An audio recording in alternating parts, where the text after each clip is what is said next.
But yeah, we do have some pretty chilly weather. It's feeling a little bit more like fall this morning. We're very excited about that. It will not feel like fall here the next couple of days. Definitely making kind of like a brief summery return for us. In Northeast Kansas fashion, though. Northeast Kansas fashion, I feel Wouldn't be right? fall without these crazy temperature swings. This is our Holton camera where we do have clear skies overhead, calm winds. Usually you can kind of see the flags flopping around in the parking lot there, but we do not see that at all this morning. So we've got the calm wind, clear sky, and that is giving us some pretty cold temperatures to start with. So we do have numbers at 40 degrees in Topeka currently, but our dew points are sitting at 37. So you will notice that some of us are in the 30s this morning.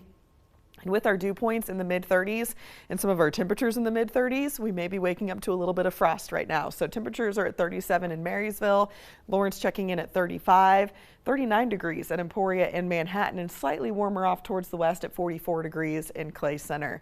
Now wind speeds today will start to turn around to the south, and that will help to warm things up quickly. Middle to upper 70s expected area wide, maybe even close to 80 in some cases.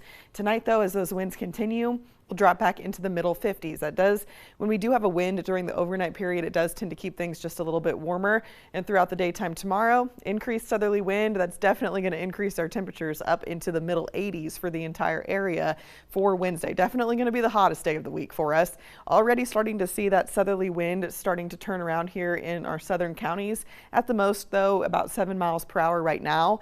We do have those calm winds elsewhere, but we're all going to start to see more of that southerly wind through the afternoon.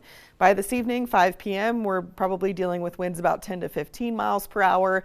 Those stay with us overnight. And in fact, we are watching a warm front set to move through the area early tomorrow. That may be just enough, or it may provide just enough lift for us to get a couple stray showers out of it. But for the most part, the better chance for rain will be further off to our north with this one. Winds, though, increase behind it. So we're likely looking at that strong southerly wind, probably gusting to around 30 or 35 miles per hour tomorrow.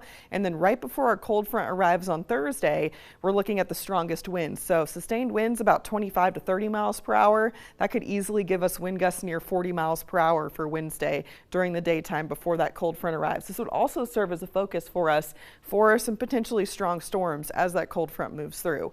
Now our satellite and radar gives us clear skies this morning, and zooming out, we've got our upper air pattern overlaid on top of our national radar scene here. So we do have this cutoff low still hanging out across the Great Lakes. You can see it's hardly moving at all, and that's because it's not connected to our jet stream. That's all the way up here in Canada. Our jet stream helps to kind of push our storm systems along. This is just kind of spinning right here like a pinwheel across the Great Lakes. So we are pretty quiet until our next system comes in off the west coast. That will help to scooch off this upper level low towards the east and allow our cold front to come in.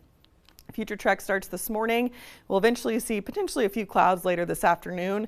Can't rule out a couple of those stray showers as that warm front's lifting to the north tomorrow morning, but as you can see, most of us do stay dry with that until we get to Thursday evening. So if we get enough moisture ahead of our cold front to return from the south, we may see some of these stronger storms start to line up along our cold front as that moves off towards the east. And as such, the Storm Prediction Center has put most of the area now under a slight risk for severe weather. That timing for that would be in the evening, probably starting around 5 p.m. lasting until 10 o'clock or so. We could see some larger hail as the main threat, and then the secondary threat would be some gusty winds for us here across the area. Now, of course, we'll keep a close eye on that for you as Thursday approaches, but just know that our temperatures are going to go from the 80s, tanking all the way down to near 60 for high temperatures by Friday. Winds will be very breezy through this time period too, even breezy on Saturday with our sunny skies, temperatures in the 60s. Should have some good viewing for the solar eclipse though coming up for Saturday afternoon, and we do stay a little bit cooler through the first part of next week.